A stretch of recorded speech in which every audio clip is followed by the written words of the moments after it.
Series নিশ্চিতের মিশনে সন্ধ্যায় পাকিস্তানের চ্যালেঞ্জ নেবে বাংলাদেশ। ম্যান ইন গ্রিনকে হারিয়ে ইতিহাস করার লক্ষ্য, উইনিং কম্বিনেশন ধরে রাখবে টাইগাররা। মাইলস্টোন ট্র্যাজেডিতে নিহতদের স্মরণে কালো আর্মব্যান্ড পরে খেলবে বাংলাদেশ পাকিস্তানের ক্রিকেটাররা। বিসিবি ও স্টেডিয়ামে অর্ধনমিত থাকবে জাতীয় পতাকা। এবং মিরপুরের উইকেট নিম্নমানের নয়, মাইক হেসনের অভিযোগ উড়িয়ে দিলেন মাহবুব আনাম। বললেন, নিজেদের ব্যর্থতা ঢাকতেই অযথা দোষ চাপিয়েছে পাকিস্তান।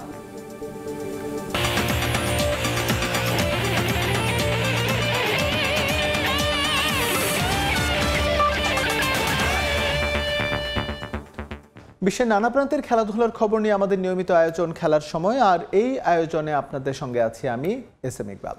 খেলার সময় শুরুতেই মাইলস্টোন ট্র্যাজেডির প্রসঙ্গ। বিমান দুর্ঘটনায় নিহত ফ্লাইট লেফটেন্যান্ট তৌকির ইসলামের ফিউনারাল প্যারেড চলছে কুর্মিটোলা বিমান ঘাঁটিতে। সরাসরি চলে যাচ্ছি সেখানে। এবং অসংখ্য গুণগ্রাহী রেখে গেছেন। বিমান বাহিনীতে তিনি অত্যন্ত সততা, নিষ্ঠা ও দক্ষতার সাথে তার অর্পিত দায়িত্ব ও কর্তব্য পালন করেছেন। আমরা তার বিদেহী আত্মার মাগফিরাত কামনা করছি এবং মরহুমের শোক সন্তপ্ত পরিবারের প্রতি সমবেদনা জ্ঞাপন করছি।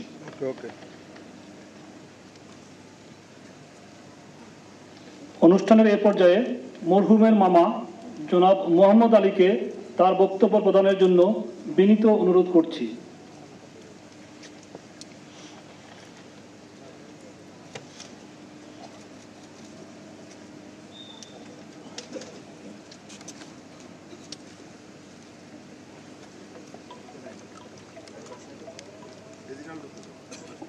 উপস্থিত সুধী মণ্ডলী, আসসালামু আলাইকুম। আমি শহীদ ফ্লাইট লেফটেন্যান্ট তৌকির ইসলামের মামা। আপনারা জানেন আমার ভাগনা গতকালকে এক মর্মান্তিক বিমান দুর্ঘটনায় নিহত হয়েছেন। আপনারা আরও জানেন যে সেই সাথে অনেক কোমলমতি শিশুসহ অনেকেই নিহত এবং আহত হয়েছেন। ইন্না লিল্লাহি ওয়া ইন্না ইলাইহি রাজিউন। আমার ভাগনা শহীদ ফ্লাইট লেফটেন্যান্ট তৌকির ইসলাম আপনাদের সাথে চলাফেরাতে কোনো যদি দুঃখ দিয়ে থাকে, কষ্ট দিয়ে থাকে, আপনারা তাকে ক্ষমা করে দিবেন এবং তার পরিবারের প্রতি আপনারা সমবেদনা জানাবেন, তার পরিবারের পাশে থাকবেন আপনারা। এছাড়া তার সাথে যদি কোনো লেনা দেনা থাকে, আপনাদের কোনো দেনা পাওনা থাকে, সেটা আমাদেরকে জানাবেন, অথবা বিমান বাহিনীর যারা দায়িত্বপ্রাপ্ত আছেন, উপযুক্ত কর্তৃপক্ষ আছেন, তাদেরকে আপনারা জানাতে পারেন। গতকাল থেকে আমাদেরকে, বিশেষ করে তার পরিবারকে যে সাপোর্ট করা হয়েছে, আসলে এই সময়টায় এটা খুবই প্রয়োজন ছিল। তার জন্য আমরা বিমান বাহিনী কর্তৃপক্ষকে ধন্যবাদ জানাই, যেন তিনারা এইভাবে পরিবারের পাশে থাকে। এই বলে আমি শেষ করছি। আসসালামু আলাইকুম।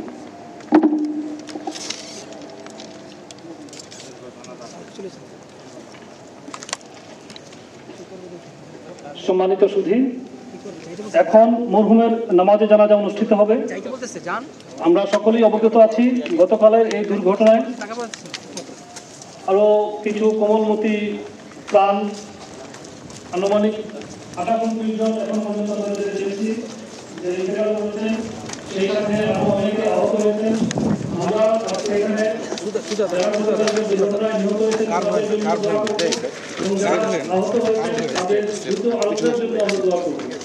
এখন আমি বিমানবাহিনী ঘাঁটি বীরুত্তম একে খন্দকারের কেন্দ্রীয় মসজিদের ইমাম, ধর্মীয় পরামর্শদানকারী কর্মকর্তা মাহমুদ হাসানকে নামাজে জানাজা শুরু করার অনুরোধ করছি। আসসালামু আলাইকুম ওয়া রাহমাতুল্লাহ। সম্মানিত সুধী মণ্ডলী, আমরা জানি গতকাল এক মর্মান্তিক বিমান দুর্ঘটনায় মোহাম্মদ তৌকির ইসলাম সহ অসংখ্য কোমলমতি শিশু এবং অনেকেই শাহাদাত বরণ করেছেন। আমরা সকলে মাগফিরাতের জন্য দোয়া করব। অনেকে আহত অগ্নিদগ্ধ অবস্থায় চিকিৎসাধীন রয়েছেন। আল্লাহ তাআলা যেন তাদেরকে দ্রুত আরোগ্য দান করেন, সেজন্য আমরা আল্লাহ তাআলার দরবারে দোয়া করছি। জানাজা শুরু করব। প্রথম তাকবীরের পরে সানা, দ্বিতীয় তাকবীরের পরে দুরূদ শরীফ, তৃতীয় তাকবীরের পরে জানাজার বিশেষ দোয়া, চতুর্থ তাকবীরে সালামের মাধ্যমে জানাজা সম্পন্ন হবে।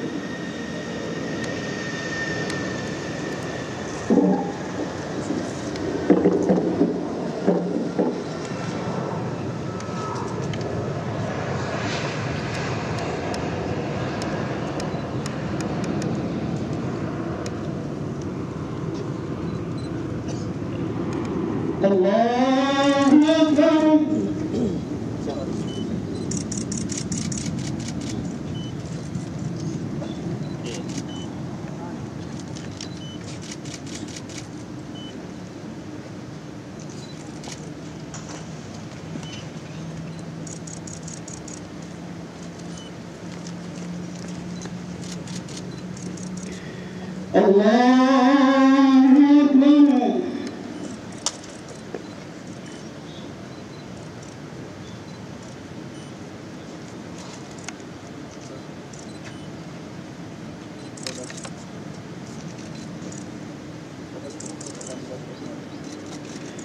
আল্লাহু আকবার।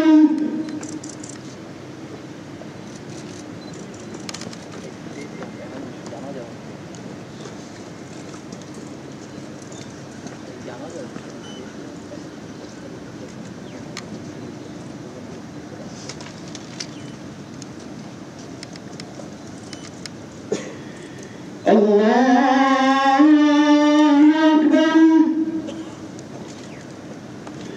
السلام عليكم ورحمة الله. السلام عليكم ورحمة الله. কুর্মিটুল্লাহ বিমান ঘাঁটিতে অনুষ্ঠিত হলো বিমান দুর্ঘটনায় নিহত ফ্লাইট লেফটেন্যান্ট তৌকির ইসলামের নামাজে জানাজা। আমরা এতক্ষণ ছিলাম সেখানে। সাফ অনূর্ধ্ব 20 নারী ফুটবল চ্যাম্পিয়নশিপ জয়ে গুরুত্বপূর্ণ অবদান রাখা স্ট্রাইকার মোসাম্মদ সাগরিকা আছেন আমাদের সঙ্গে। নারী ফুটবলের নানা দিক নিয়ে আমরা এখন কথা বলবো তার সঙ্গে। সাগরিকা, আপনাকে স্বাগত আমাদের স্টুডিওতে। আপনার কথাই শুনছিলাম, কালকে ম্যাচের পর আমি ছিলাম সেখানে, আমি জিজ্ঞেস করেছিলাম যে আসলে এই যে মোমেন্টাম নিয়ে কালকে আপনারা মাঠে নেমেছিলেন, আফিদাও একই কথা বলেছে যে কালকে মাঠে নামার আগে খুবই মর্মান্তিক একটা দুর্ঘটনা ঘটে গিয়েছিল। এটা হচ্ছে আসলে আপনাদের কতটা বুস্ট আপ করেছিল যে আমরা তাদের জন্যই মাঠে নামবো, এবং নেপাল প্রথম ম্যাচে বাংলাদেশকে যথেষ্ট চ্যালেঞ্জ ছুড়ে দিয়েছিল, গতকালের ম্যাচে একেবারে পাত্তা পায়নি। এই ঘটনাটাই কি আপনাদের একটু বেশি আবেগতাড়িত করেছিল কিনা?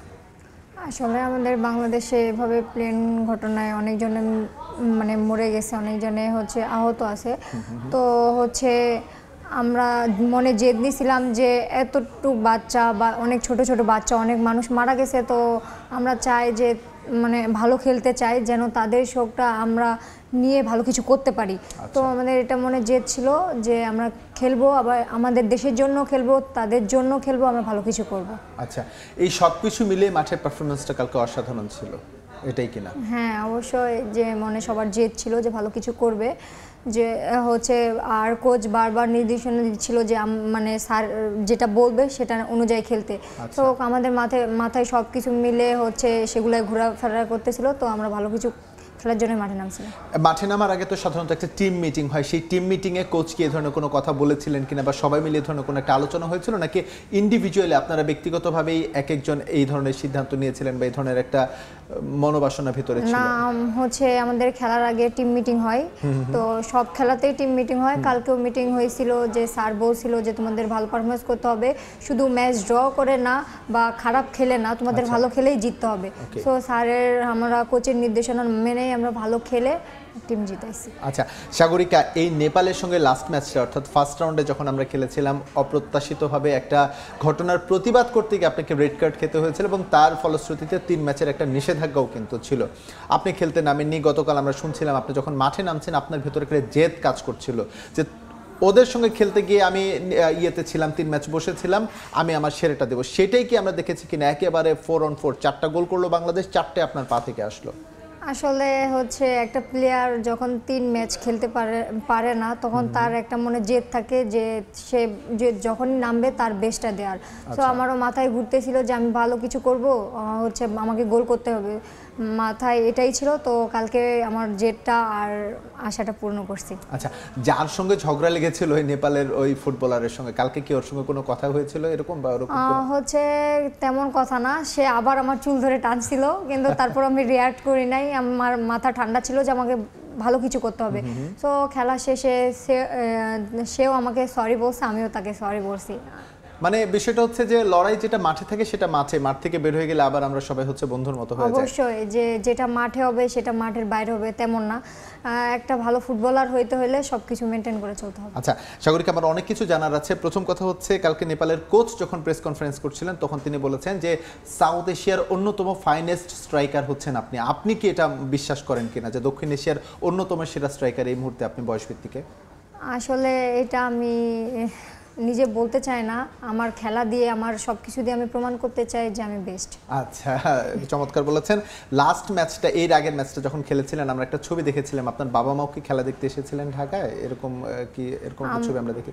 না, আমার বাবা মা হচ্ছে, আমার মা একটু অসুস্থ, আমার বাবা অসুস্থ, তাই আমার বাবার খুব আশা ছিল খেলা দেখতে আসবে, কিন্তু ঢাকাতে তেমন হচ্ছে আমাদের কেউ চিনা পরিচয় নাই, থাকার জায়গা নাই, তার জন্য হচ্ছে আসতে পারে নাই। আর আমার মা অসুস্থ ছিল, তার জন্য আসতে পারে নাই।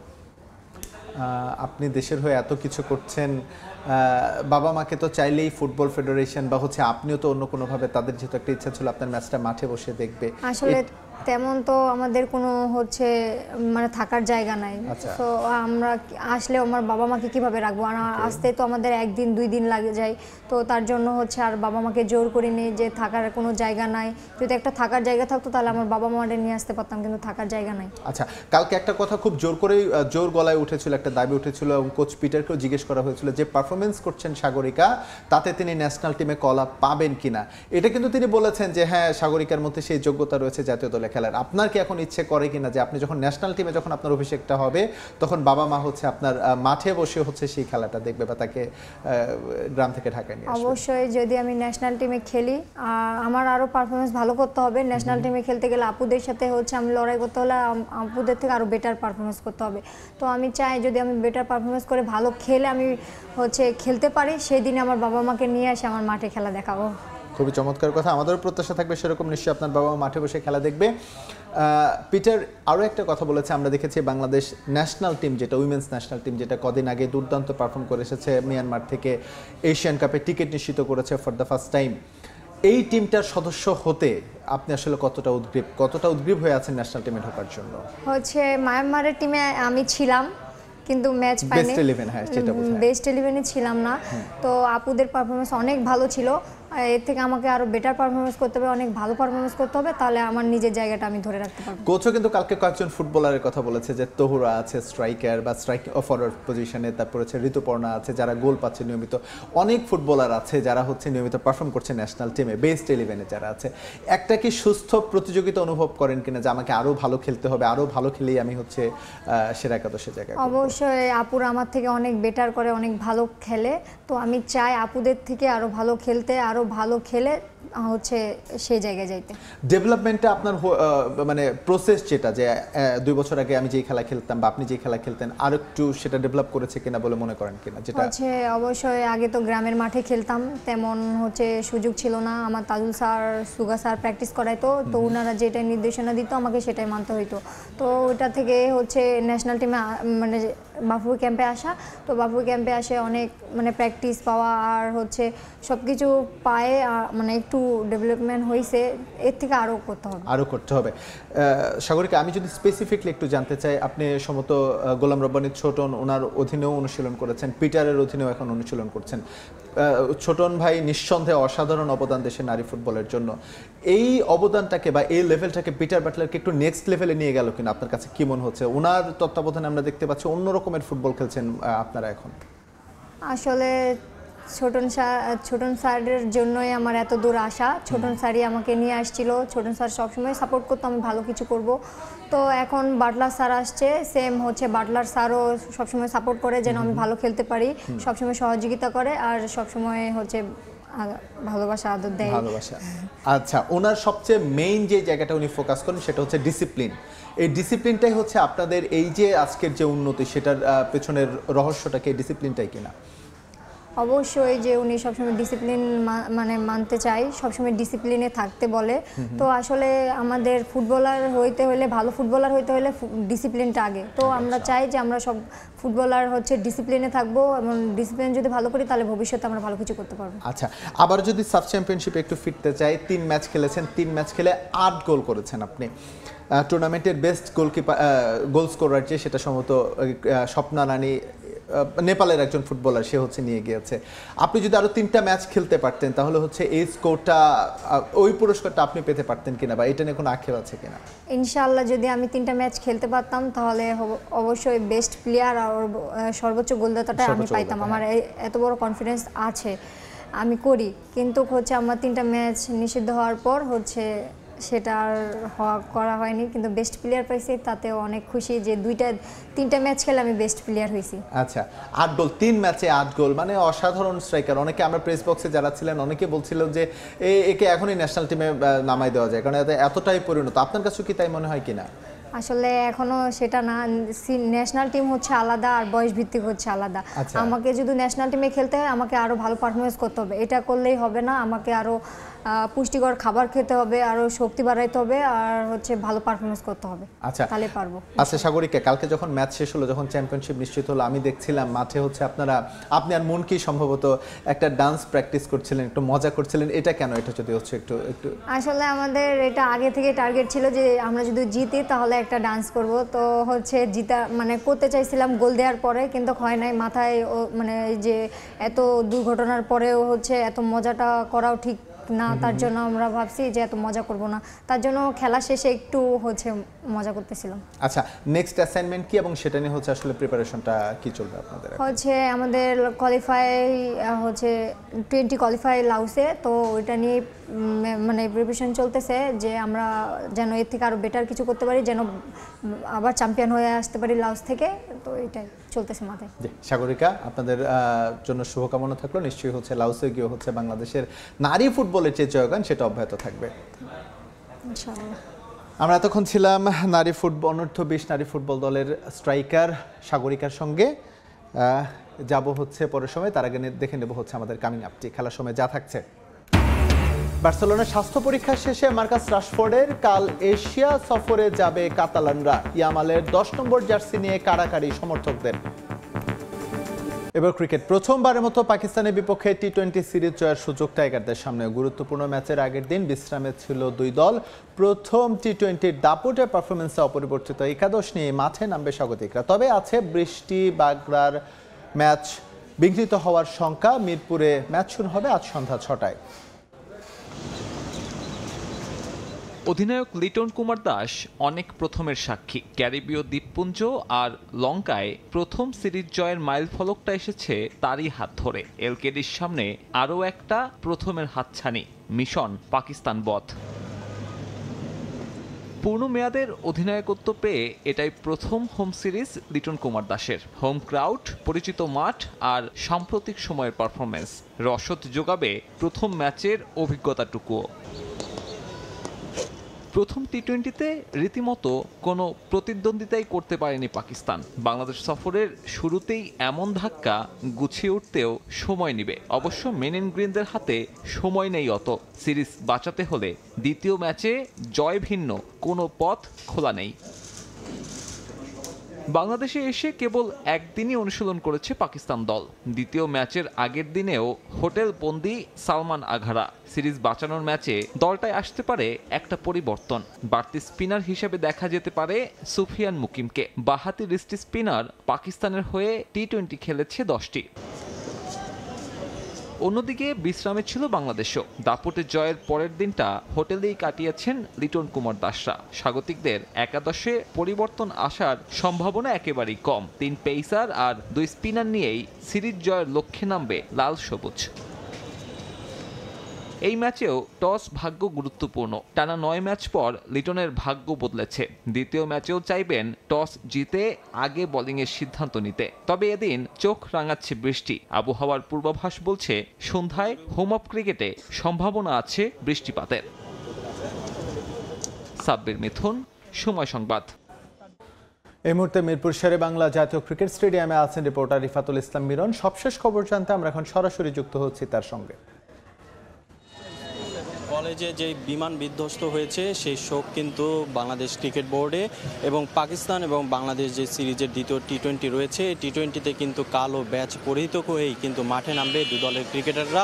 সেখানে কিন্তু ম্যাচ শুরুর আগে 1 মিনিটের নীরবতাও থাকবে এবং সেই নীরবতার পরে কিন্তু সবাই কিন্তু এই ম্যাচটা উপভোগ করার জন্য কিন্তু ইতিমধ্যে স্টেডিয়ামে কিন্তু অনেক সমর্থকরা ভিড় করেছেন এবং আমরা যেটা জানতে পেরেছি ক্রিকেটের যেই শোকের পরেও কিন্তু প্রথম যেহেতু টি-20 ম্যাচ বাংলাদেশ জিতেছে এবং দ্বিতীয় টি-20 ম্যাচটা কিন্তু জয়ের উদ্দেশ্য নিয়েই কিন্তু জয়টা তারা মাঠে বসে দেখার জন্য কিন্তু এই যে স্টেডিয়াম পাড়ায় এর মধ্যে রয়েছে। কিন্তু আমরা একটু জানিয়ে রাখতে চাই ম্যাচটি শুরু হবে কিন্তু সন্ধ্যা 6টায়, কিন্তু এই 6টার আগেই এখনই 3টায় সেই গেটটি খুলে দেওয়া হবে। কিন্তু গেট খুলে দেওয়ার আগেই কিন্তু ইতিমধ্যে স্টেডিয়ামের যে গেটগুলোতে আছে সেখানে ভিড় জমাতে শুরু করছে যে সমর্থকরা, যা অনেকে টিকিট কেটে এসেছেন আবার অনেকে টিকিট পাননি, সেই আক্ষেপ নিয়ে আসছেন। হয়তো মাঠের আশেপাশে কোনো বুথের টিকিট পাওয়া যাবে সেই ধারণা নেই কিন্তু এখানে আছে। যদি একটু বিস্তারিত বলে নেই, এবার কিন্তু বাংলাদেশ এবং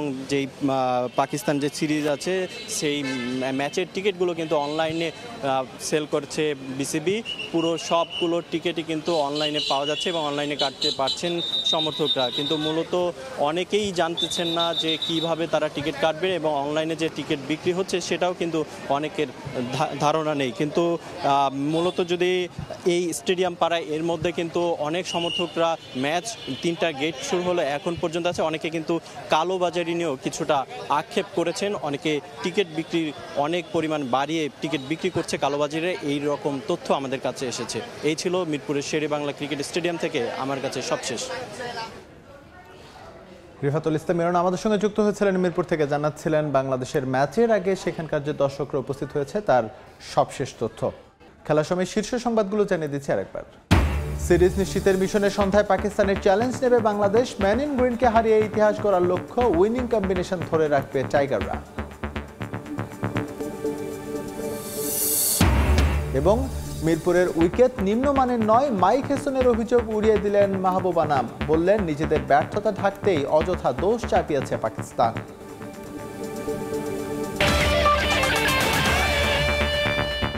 এই ছিল খেলার সময়ের এখনকার আয়োজনে। সঙ্গে থাকুন সময়ের।